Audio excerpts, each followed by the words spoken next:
Welcome back to our daily devotionals, where we're this week are taking a look at what happens when we have to recalculate the direction we thought we were going in. Today we're going to take a look at John the Baptist, the guy who is Jesus' cousin, baptized him, yet still isn't quite sure who Jesus is.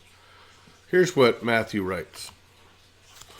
When Jesus had finished instructing his 12 disciples, he went on from there to teach and preach in their cities. Now when John heard in prison about the deeds of the Christ, he sent word by his disciples and said to him, "Are you the one who is to come, or shall we look for another?"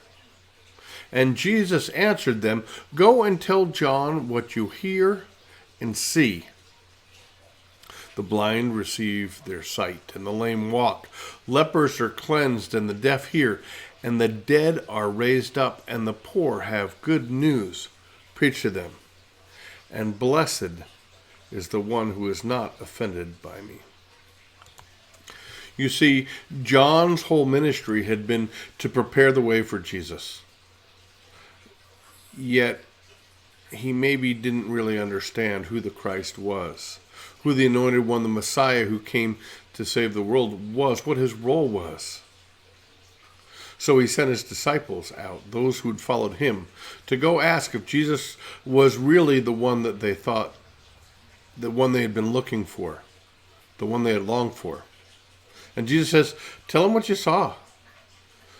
Blind are receiving their sight, the poor have hope.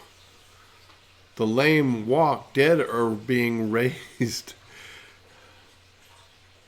What a joy. And so as we take this time, as we try and decide how best to go forward as a church, as a congregation, whether we start worship as soon as we can have 25 people in the sanctuary, or we hold off till we're able to get everyone back in, know that Jesus has a wonderful plan for us. Jesus has this all covered, and it gives us hope, not in a building, but in being his people. So may you all rest in what verse 6 says. And blessed is the one who is not offended by me.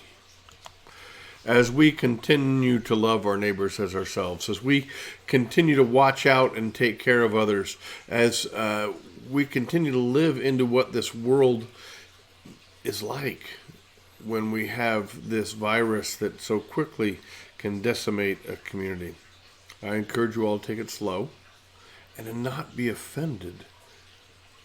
Don't take offense with one another. Do not take offense with those in leadership, but love Jesus, share Jesus, and use this as an opportunity to grow in your faith. And now may the Lord bless you, may the Lord keep you, may the Lord's face shine upon you now and forevermore. Amen. Hope to see you all tomorrow.